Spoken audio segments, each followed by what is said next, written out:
மதுரை நீதிமன்றத்துல போய் அவங்களுடைய வழக்கறிஞர் சொல்லியிருக்கிறாரு, நாங்க ஆவணங்கள் வச்சு கொடுக்குறோம்னு சொல்லியிருக்கிறாரு, ஆதாரபூர்வம்ங்கிறாரு எதிர்த்தரப்பு மேல, ஆளுங்கட்சி மேல.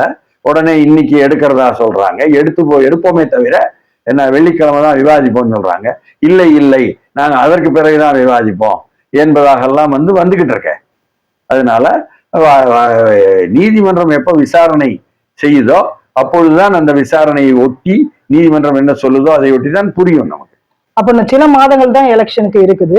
அப்ப அதற்குள்ள இந்த வழக்குகள் முடிவதற்கான வாய்ப்பு 6 மாதத்துக்குள்ள இல்ல, இப்ப உடனடியாகவே எல்லாமே விரைவு முடிச்சு இதுக்கான இதை சொல்லிடுவாங்களா சார்? நீங்க சொன்ன மாதிரி அந்த கூட்டத்தில் என்ன நடந்தது, பின்னணி யாரு, யார் காரணம், இதெல்லாம் கிளியரா கொடுத்துருவாங்களா சார்? அதுக்கு முன்னாடி நான் கேட்கிறேன், ஏப்ரலுக்கு முன்னாடி கொடுத்துருவாங்களா சார்? யாரும் காரணம் இல்லாமல் இயற்கையில் மக்களுடைய ரசிகர்களுடைய ஆதரவாளர்களுடைய உணர்ச்சி வசப்பட்டதனால், அந்த இடங்கள் எல்லாம் போதாததனால், அந்த இடங்கள்ல தெருவுக்குள்ள சந்துக்குள்ள போக முடியாம மோட்டார் பைக்கள் எல்லாம் இருந்ததுனால விழுந்ததனால் என்ன, அடுத்து இந்த மஞ்சள் வாகனம், விஜயினுடைய வாகனம் உள்ளே வரும் பொழுது அப்படியே அதற்கு வழிவிடுறதுக்காக பின்னால தள்ளும் போது, பின்னால் உள்ளவங்க தள்ளும் பொழுது விழுந்ததனால், அல்லது அந்த பள்ளத்தில் செப்டிக் டேங்குக்குள்ள விழுந்ததனால், இப்படி எல்லா காரணங்களும் என்ன காரணங்கள், இயற்கையாக எப்படிலாம் நடந்தது, அப்ப எப்படியெல்லாம் தடுப்பு நடவடிக்கைகள் பண்ணணும் என்பதை ஆலோசனைகளா அவங்களும் பரிந்துரைகள் கொடுக்க ஆரம்பிச்சிருவாங்க.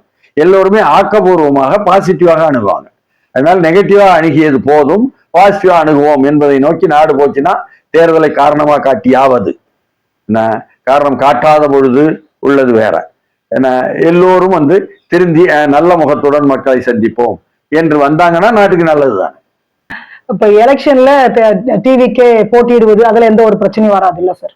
அதெல்லாம் அது முயற்சிகள்லாம் வரலாம், தடுக்கலாம், மறுபடியும் அதையும் எதிர்த்து வரும்.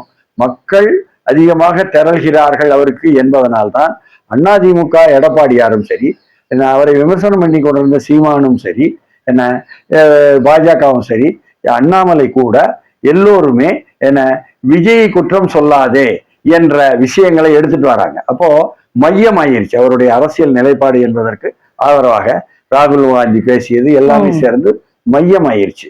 அதனால அவருக்கு அரசியல் ரீதியில் மக்கள் மத்தியில் இருந்து கிடைத்த ஆதரவு என்ற பலத்தை விட அரசியல் அரங்கில் உள்ள தலைமைத்துவம் கொண்ட பல்வேறு கட்சிகளில் இருந்து வரக்கூடியது வலுச்சேர்க்கும் என்பதாகத்தான் முடியுது. தேர்தல் ஆணையம் இதை கவனிக்குமா சார்? எல்லாத்தையும் எல்லாரும் கவனிப்பாங்க, தேர்தல் ஆணையம் எல்லாம் கவனிக்க முடியாது, நீதிமன்றம் தான் கவனிக்குமே. தேர்தல் ஆணையம் ஆதாரங்களுடன் கொடுத்தா ஒரு கட்சியினுடைய பதிவை அதற்காக நீர்க்க முடியாது. இது பதிவு செய்யப்பட்ட கட்சி தான்.